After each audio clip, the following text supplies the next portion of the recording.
Why, hello, ladies and gentlemen. On today's show, it is part 5 up the breakdown of Keith Law's top 50 free agents heading into the 2022 season, featuring one of the most undervalued free agents, in my opinion, heading into this free agency class. Man, just vibing as it's Thanksgiving week. How crazy is that? You know what it is, guys. Locked On Padres. Here we go.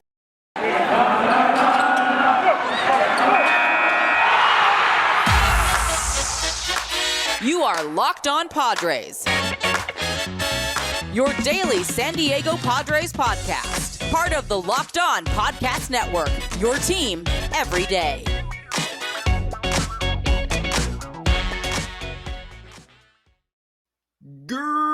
Greetings, ladies and gentlemen, and welcome to another edition of Locked On Padres podcast, which is part of the Locked On Podcast Network, your team every day for Monday, November 22nd. As always, I'm your host with sometimes, occasionally, but certainly not always the most, Javier Reyes. You could follow me on Twitter, which is at Javipeno, Javiipeno. There you go. Yeah. And at LO_Padres for the Twitter page for the show, if you'd like. Very cool stuff on both of those accounts. If you see me pointing right now, that means that you are watching the YouTube. If you are not, you can check it out. Locked On Padres on YouTube. A link to the channel is in the description for all my audio listeners. As always, thank you for making Locked On Padres your hashtag first listen every day. We are free and available on all platforms. Very, very cool stuff, guys. And it's a fun little episode today. We're back. We're back and better than ever. And I know I'm saying we're back now. I mean, it was only like a few days since I last did an episode, but still, it's a fun week, I think. A fun week of shows and a fun week to just talk about baseball and just to talk with you guys in general.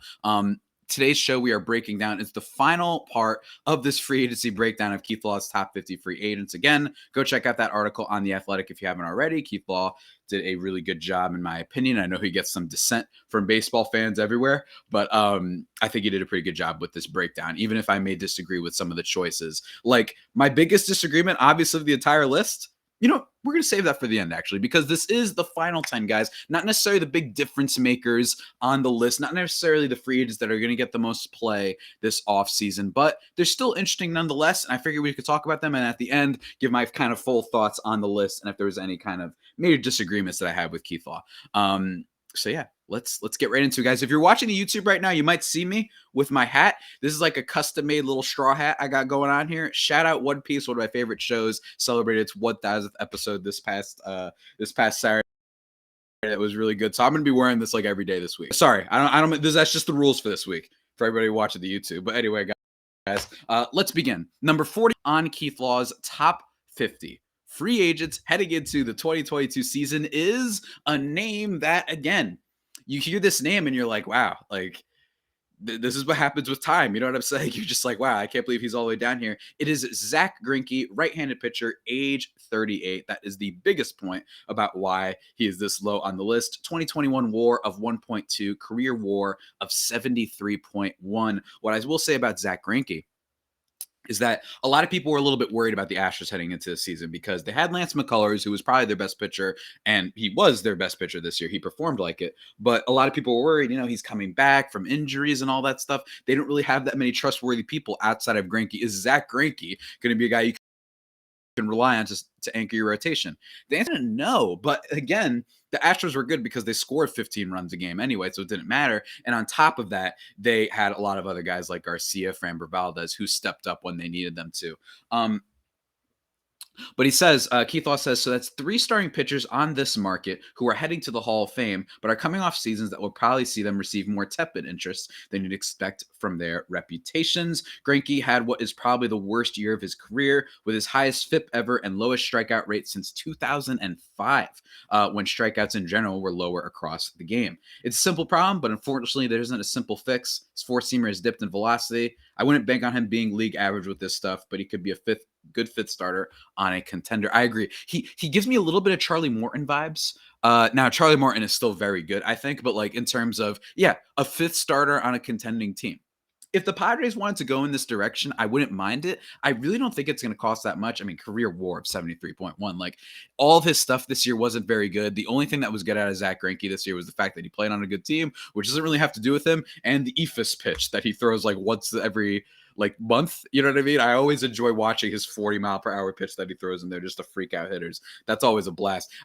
One day I feel like that thing's just going to get taken to like, I mean, where was he pitching to Houston this year? So it's going to get taken to like Taiwan. You know what I mean? Like, that pitch is going to get blasted at some point by somebody, at least whatever. So yeah, as a fifth starter, especially for this Padres team, that while it's not necessarily a solidified contender like some other teams that we saw this year, I think there's a lot of teams that we can kind of assume will be contenders next year. That I still think that he would be interesting because I don't think he'll cost much. And at 38, this isn't like Scherzer, where Scherzer is still going to command a hefty contract. So I don't really think that the Padres are going to go in that direction. With a guy like Grinky, not too bad, actually. I mean, as a fifth starter, again, just a guy like in the playoffs or in big games when you need someone to just come up with a start for you, you could do worse than Zack Greinke at age 38. That's just my take. I don't know if the Padres will go in that direction, but I would not begrudge them if they do. Now let's move on, guys, as my phone just drops on the floor. Let's move on to number 42 on Keith Law's top 50 free agents heading into the 2022 season. Is, in my opinion, one of the most underrated kind of decent potential free agents heading into the offseason. It is Mark Canna, outfielder, age 33. I know what you're thinking. You're like, Mark Canna? Oh, please. He can't be that good. He's not a bad player. And especially at 40 here, I actually was a little bit surprised that he was ranked this low because it's not like he's particularly old. He's only 33 years old. And I know that he hasn't been like a standout player for the majority of his career or anything like that. But even still, the numbers on him aren't too bad. 2.5 WAR in 2021, which is pretty solid. He had okay power at 17 home runs. He drove in 61 RBIs, which doesn't mean much. His slash line leaves a lot to be desired. I will say that much. When you look at 231, 358, 386 slugging. And here's the thing. Once upon a time, I think Padres, we would love that, a high on base guy. You know what I'm saying? We'd be like, great, the decent power, that's cool. He's also a solid defender, but the fact that he doesn't slug all that much, on base isn't actually an area that the Padres struggled in this past year. They had a lot of guys that were able to take walks. They had a lot of, like, that wasn't their biggest issue. And even if you take into account the fact that they probably have some other players on the team that are going to get a little bit better next year, I can imagine that Trent Grisham, we can expect at least a little bit of an increase. But in general, I don't know if on-base percentage is an area that the Padres are in desperate need of. Just looking at their percentage this year, they were 10th in on-base percentage this year. That's not too bad. Again, they were very middling in like every single category, but slugging percentage 21st in the league, home runs 23rd. I wish that we could expect that Mark Canna could go back to what he did in 2019 when he hit 26 bombs with a 273 batting average, 396 on base. And even last year, in which he played 59 games, I know the power wasn't there, but a little bit better of a slash line, 246, 387. So he's a pretty decent on base guy. I think he's decent. I really think that if you don't want to go up there for the guys like Avisaíl Garcia, if you can't trade, I don't think this is going to happen. If you can't trade for a Brian Reynolds, I actually think Mark Canna could be a decent buy for the Padres. Like he said, his home runs output might improve if he's not in Oakland, but if not, he's an average defender in center with good, not great on-base skills, lacking the power to be regular in a corner. Again, I just think that if you want to take a bet on a guy, 2019's numbers, the 26 bombs, maybe he can redeliver that or at least be decent. Maybe he's a platoon guy. Maybe he's a guy that the Padres aren't going to use too often. But considering that we might get the DH this next year, as far as I'm concerned, every hitter that might be okay is on the market and someone that the Padres should be interested in, even if their outfield isn't necessarily as, what's it called? Easy to navigate, easy to maneuver, easy to manipulate, I think is the right word to say. But nonetheless, I still like him as a free agent, and I like him a lot more than a big name guy that's next on the list at number 43.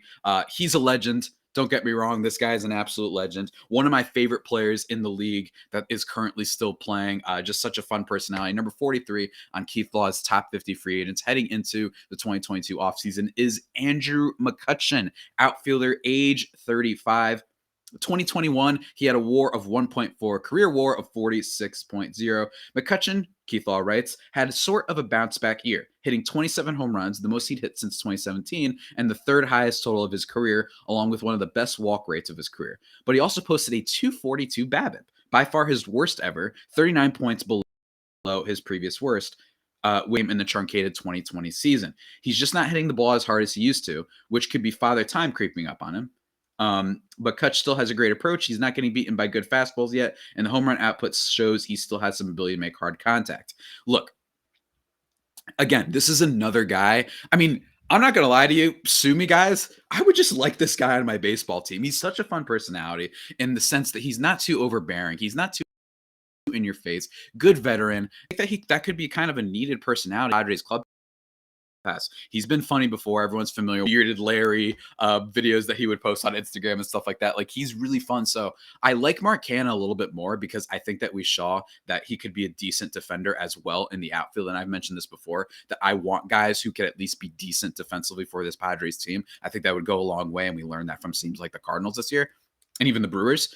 I think that he would be much better than Andrew Mccutchen, in my opinion. I would much rather go this route. But again, as a guy who could take over for Tommy Pham, he's been there before. Like he said, he's not getting killed by fastballs yet. This isn't Ryan Howard for all of my longtime baseball fans, when he really was like, if you threw anything past 90 miles an hour, he just couldn't hit it. At basically when he hit the twilight kind of waning moments of his career. But for Andrew Mccutchen, he's still got a little bit of that pop. So if the Padres just want cheap power and also just a fun personality to get fans excited, then McCutchen might not be a bad one. But I do think that based on what we've seen from previous years, the fact that his on-base percentage skills are really solid, really good. He doesn't swing at too much stuff outside the zone for the most part, and there's some upside with the power. I think that the upside of Mark Canna is better than Andrew Mccutchen, but also he did mention that his BABIP was really low. Maybe there's a sign that he can improve in batting average and kind of more on-base related categories and not just be a power guy. It's possible, but then again, at age 35, maybe the BABIP has a lot to do with just the fact that he's older now.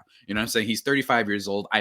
He is one of my favorite players that when they were the best in the game, they were the most fun to watch. I'm saying that more than, of course, not Fernando Tatis Jr. I would never say such a thing. But when McCutchen was at the peak of his powers, one of the most enjoyable players to watch in baseball. So again, really guys, this free agency class is really fun. There's not too many, like, if the Padres went out and signed Andrew Mccutchen, I'd be really excited about that. I think it'd be a fun ad. And I think that he'd be at least able to give you that power. 27 bombs this year is nothing to laugh at, especially for a team that very much struggled in that area. Even if they just want to use him as a bench piece, that could be pretty helpful. But anyway, guys, before we get into the next crop of free agents on this top 50 list, part five of this top 50 breakdown, guys, let me talk to you very, very quickly about something that's going to help you, the entertainment you need. And entertainment's important in days like these. You know what I'm saying? It's a simple way to get all the entertainment without the hassle. DirecTV Stream brings your live TV and on-demand favorites together like never before, which means you can watch your favorite sports, movies, and shows all in one place. And the best part? No annual contract. Boom. Boom. You're already logging onto the website, aren't you? Just right now. Get your TV together with DirecTV Stream, guys. You can learn more about DirecTV Stream at directtv.com.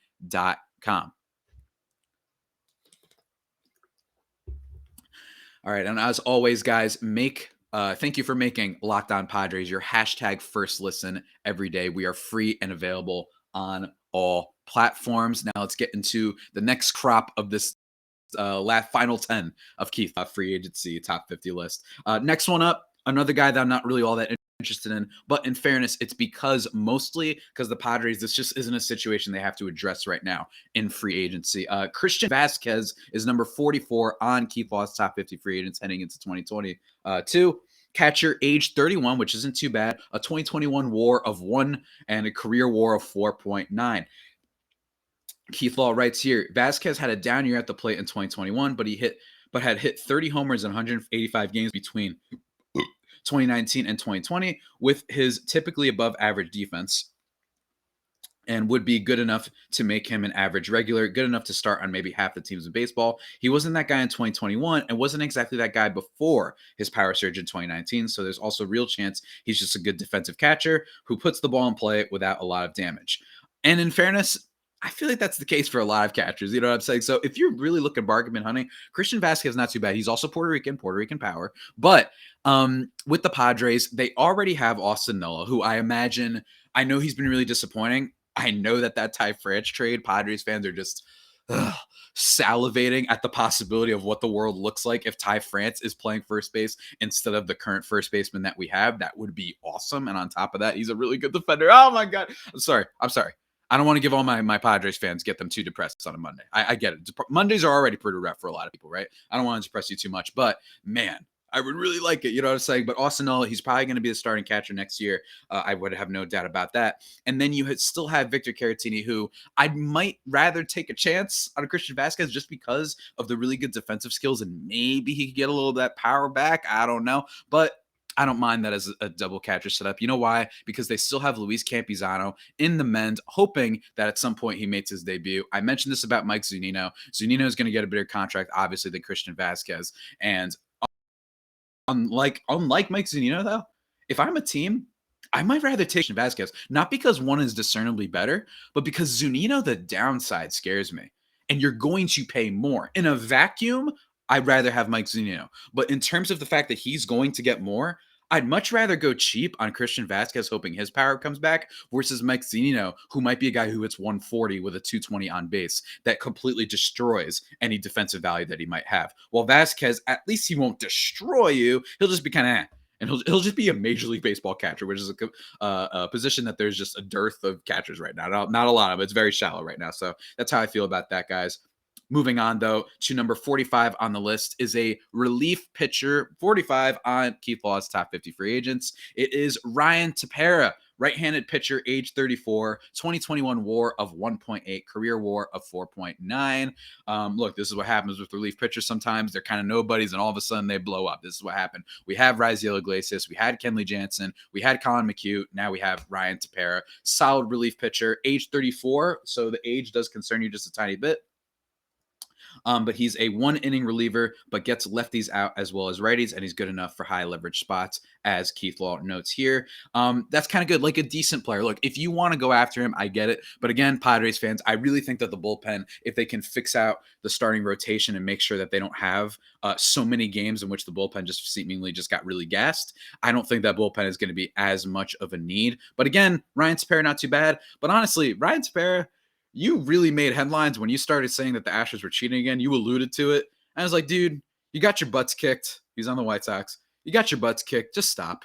You can't say stuff like that without evidence. So honestly, I don't know if I want Ryan Tepera just for that, just for the dumb slander that came out. Not that he's the only Major League Baseball player lately that's had some really dumb comments, but I'm looking at you, my Puerto Rican king, Carlos Correa. I just don't think this is the direction that the Padres have to go in. If they do, okay, whatever. But again, I think that they need to invest elsewhere and be a little bit careful with their money. I think that getting another outfielder, getting some outfield depth in general, maybe getting a decent power bat who might be able to bat DH if we do get the DH next year, and getting a back end starter is what this team is kind of looking at. Unless something crazy happens, and by the time I'm finished recording, AJ Preller goes mad. But anyway, that's Ryan Tepera, what he said about the Astros, but nonetheless, a pretty decent pitcher. I imagine a lot of teams will be interested in, especially, honestly, he might just resign with the White Sox. It might just happen, honestly. Number 46 on the list, left-handed pitcher. He's a guy that is a great example of late bloomers. Let me tell you, this guy has been really fun to watch throughout his career. It is Rich Hill, number 46 on Keith Law's top 50 free agents for 2022. Hill's formula would work as long as his arm holds up. It's two pitches, the fastball and curveball, with solid control and a lot of deception. Lefties can get away with this well into their 40s. Jamie moved up rather than a curveball when he was hitting when he was sitting at 82 to 84 miles per hour. And in Hill's case, it's probably more about his arm health than his potential effectiveness. Rich Hill is one of the great late bloomers in baseball that we've seen this kind of decade. The fact that this guy just randomly got really good in his mid-30s is incredible. I remember him on the Dodgers. He was haunting the Padres for sure. But again, at age 42, give me a shot on some of these other guys that I mentioned before. I'd rather take a shot on Zack Greinke. I would much rather take a shot on Tyler Anderson. I'm not really seeing it with this guy, Rich Hill, who I think that just the health isn't worth it. I've critiqued guys earlier on this list about the health thing. The same thing here. It's the same thing here. What are we doing? You know what I'm saying? Like, what are we doing here? It doesn't make a lot of sense. I don't want to go for Rich Hill. I'm sorry. And it would be so peak Padres luck for a guy to figure it out on the Dodgers, and then we get him way too late, and then he's bad for the Padres and just doesn't pitch. The fifth starter, I want someone who's reliable and will probably be there for the team. And Rich Hill, always been a matter of health with him. And I just don't feel like doing with that, especially with this organization that I don't trust with when it comes to pitching health. So moving on now, guys, to number 47 on the old Keith Law's top 50 free agents is a guy that I actually totally forgot about, to be honest with you. When I saw his name pop up on here, I was like, wow, forgot this guy's like still in the league, but he's only 31 years old. It is Matt Duffy, 2021 WAR of 1.6. Keith Law writes, since Duffy's big breakout season in 2015, he has played just one full season in the majors, missing the equivalent of nearly 3 seasons, including all of 2017. Healthy again in 2021, he was quietly productive for the Cubs, and there's probably more in there, as he did no damage at all against lefties. He can play third or second and can fill in at a few other spots, even making 2 starts at shortstop last year. So that's my thing. But again, my thing is this. I like that he's got the utility. I like the fact that you could play him in a bunch of different positions. But again, this is just a player that the Padres don't really need. We already have a third baseman. Obviously, you might have heard of him before, Manny Machado. But more importantly, they don't need that many utility guys. The fact that you already have Cronenworth who can go all over the place, and the fact that you have Jurickson Profar and Ha-Seong Kim, I get it. We don't love those guys very much right now, but they're going to be on the team, and you're kind of hoping for them to come through. So this isn't necessarily a guy that I see them investing with, not to mention the whole Adam Frazier stuff. So I don't really see him being a guy that the Padres are going to target, and I'm not really all that interested in. Not a bad player. Again, there's very few players that if the Padres went after them, I would be like, angry. And most of them are actually the top guys, only because the top guys are people that you're going to have to invest in for a long period of time. Freddie Freeman, I would be excited about, but I would also be very cautious for everybody, where I'd be like, we just gave out a bunch of these big contracts. If this guy folds at all, that's going to be an issue.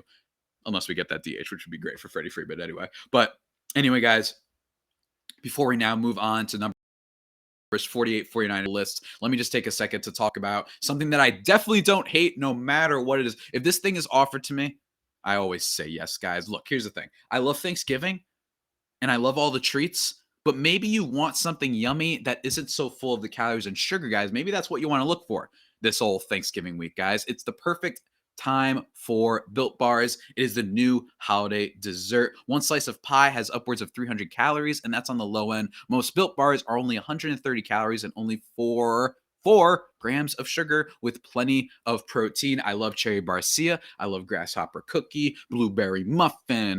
They got the coconut brownie chunk, man. They're probably, I bet you, I know these guys are scheming. I know y'all at Built Bar listen to this probably right now, or maybe they are. I don't know. If you guys are listening, I know you guys are scheming something for Christmas. I know you are. I know you're scheming up a flavor. So let me have it. I want to know what it is. But anyway, guys, that's what I love about them. On top of being really healthy and stuff for you and really tasty, great variety of flavors and new flavors coming in all the time. So what are you waiting for? Go to built.com and use promo code LOCKED15 and you'll get 15% off your order. Remember, that is promo code LOCKED15 for 15% off at built.com. All right, everybody. The final stretch, the actual final stretch, not just the final segment, but the final stretch of this top 50 breakdown heading into the 2022 season that was done by Keith Law. I hope you guys have been enjoying it. And now number 48 on the list. Let's just get right into it. A guy that, I feel bad for the man. I really do, because I saw that video of him crying in the dugout with the Yankees. It was rough. I actually thought that when they got him at the trade deadline that it might have been an interesting ad.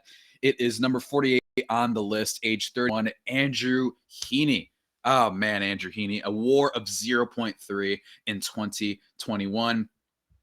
Keith Law says, clearly, I believe better days are ahead for Heaney, who is an above-average starter when healthy from 2018 to 2020, but became very homer-prone in 2021. Much like, I might add, the entirety of the Angels staff, with the exception of the freakazoid, Mr. Shohei Ohtani, especially on his four-seamer, he says, which he seemed to want to throw right down the middle, with exactly the results you'd expect from that strategy.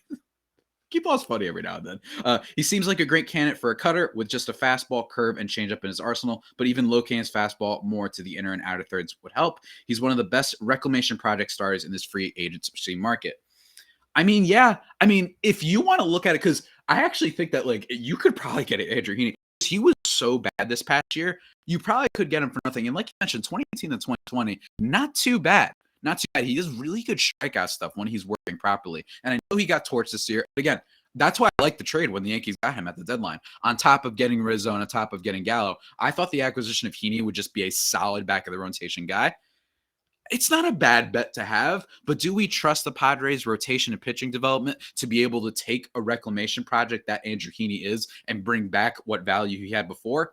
I don't really know until proven otherwise. Would I hate this move if they went there? No, but I also am very, very cynical on the fact that I just don't see him just getting all that much better with this team. I just don't see that happening, despite the fact that Ruben Niebla is a pitching coach. I need to see it. I need to see it first. And we love Ruben Niebla here. He is a king. He killed it over in Cleveland. But then again, Andrew Heaney, I just don't like the kind of mechanical issues that he had last year. I don't like how bad the fastball was. Is that a product of the Angels and just being with the Yankees, being tough? I don't know, maybe. But again, not a guy I'm necessarily all that interested in for the Padres. And I imagine a lot of you feel the same way. Now, moving on to number 49 on the list. Again, these aren't like the biggest names anymore. We're officially in the dog days, in the agency kind of market, guys. Number 49 on Keith Law's top 50 free agents heading into the 2022 season. Just kidding. It is an interesting one. It is Johnny Cueto, right-handed pitcher, age 36. In 2021, though, he had a WAR of 0.8. Career WAR, though, of 32.9. You've heard of this guy before. He killed it over on the Reds. He was interesting at times for the Giants. Had some moments with the Royals, even if he wasn't necessarily the big reason that they won that World Series. He still had some moments. Keith Law writes here, Cueto was better by Fangraphs' WAR last year at 1.5 wins above replacement, enough to convince me to keep him on this list and talk about him as a fourth or fifth starter for some clubs. He can show plus fastball and plus changeup, still missing a lot of bats with the latter pitch, which is impressive, especially at age 36. But health, man, he seems like it's impossible for this man to stay healthy. I mean, it's been impossible for a very long time with him. He returned from an elbow strain to make one appearance on September 30th, and as long as he's healthy, he could be good, but in general, he's just not. My God. You know what I mean? Like, it's just, I don't know, man. Like, don't you always just get really sad when there's these guys that just can never stay healthy? And again, I'm going to say the same thing I said with Rich Hill. I don't know if this is a direction I want to go if I'm the Padres because we already have health issues. The fact that this rotation was a little bit of a mess, not a little bit, a big mess last year. The fact that we just don't really trust Padres personnel to make sure the guys are going to improve necessarily, even if they've shown with moves like hiring Ruben Niebla coach that they're trying to address such things. But nonetheless, it's really rough, man. I don't want to add another guy who's a health risk. I really, especially in this rotation that has so much health issues. The fact that you have stuff with Met, you have the stuff with Paddock, you have the stuff with Mackenzie Gore just not being able to debut in any sort of way. But in general, I'm not really all that interested in Johnny Cueto. Could be interesting for another team, but again, I just don't like health, and I don't like the fact that he only made like one recent start. Now let's just move right on to the last one, guys. Not really one that a lot of people would expect to be all that interesting, but he had a pretty good season in 2021. Age 33, the last free agent on Keith Law's top 50 is Danny Duffy, 2021 WAR of 2.1. Duffy pitched pretty well before the second of two forearm injuries his season. I don't know why it said his season. Probably a little bit of a typo there on The Athletic. Come on, guys. What are you doing? He threw 5 different pitches, getting strong whiff rates on 4 of them. Everything but his sinker, a pitch he doesn't need anyway. If he's healthy, he should have a lot of interest from teams as a swingman spot starter who has no real platoon split and would almost certainly take a 1-year deal. Again, 1-year deal guy, I don't know, not too bad, Mr. Danny Duffy. I always love players like this that just Danny Duffy, I swear, has been in the league for 36 years. I've heard of this. I remember talking about this guy like in 2012. I say 2012 because that was a crazy year because the whole end of the world stuff was happening. Like, come on, man. Like, Danny Duffy's still, he's only 33 years old. Again, you always feel like he was going to have that next step, and he's always got these injury issues. But again, that's kind of the case with a lot of these guys in this final slate of pitchers that Keith Law kind of mentions here. I really think that that they're basically all kind of in the same class where you can hope for some stuff being interesting. You can hope that Rich Hill makes up some defense stuff. You can hope that Danny Duffy, all the stuff this year was legit, and the fact that he throws a lot of pitches is very cool. You can hope that Johnny Cueto stays healthy, all these guys, but that's kind of the whole thing. Do they stay healthy or not? You know what I mean? It's almost not a question of skill. But if the Padres want to take a chance on one of them, I wouldn't hate it, but I just don't like that lately. Injuries is a big, big factor in all this. I genuinely would much prefer a Tyler Anderson just to be a guy that can eat some innings and be okay for a team that I hope is going to get better all around next year, whether it's with the bullpen or the offense, that they kind of carry the fact that their starters might not always be super shut down because, in general, Padres starting pitching last year, so much better in the first half to the second half. I mean, everybody just, except for Joe Musgrove. Not going to make fun of Cotton Eye Joe. Love that man. But yeah, I mean, in terms of this overall list, guys, I'm not one of those people who's going to call Keith Law an idiot for the way that he ranks stuff and whatnot. I'm not one of those people. I really don't like when people do that, where it's so easy for you to critique someone's list and how they view their analysis and say that they're dumb and whatnot. I'm not really going to do that. I think it's pretty boring half the time. There's a difference between their analysis and their take on like purely baseball things. And like, I think a player X is better than player Y versus like if they say something dumb, you know what I'm saying? Like if they say something that's very silly, you know what I mean? Like not even silly, like a thing that's like harmful, like you're making really bad comments. I don't know why this came to mind. I think that Skip Bayless is trending right now, but like Skip Bayless making those comments about Dak Prescott's mental health and stuff like that. Like being like, you gotta just tough it out. And like comments like that, those are the things that will get me more mad. But with Keith Law's list here, the only major disagreement I had was I thought Javi Baez was ranked a little bit too high. I know he's really high on the guy because he is such an exciting personality. He is such an exciting player to watch, a plus defender when things are going right.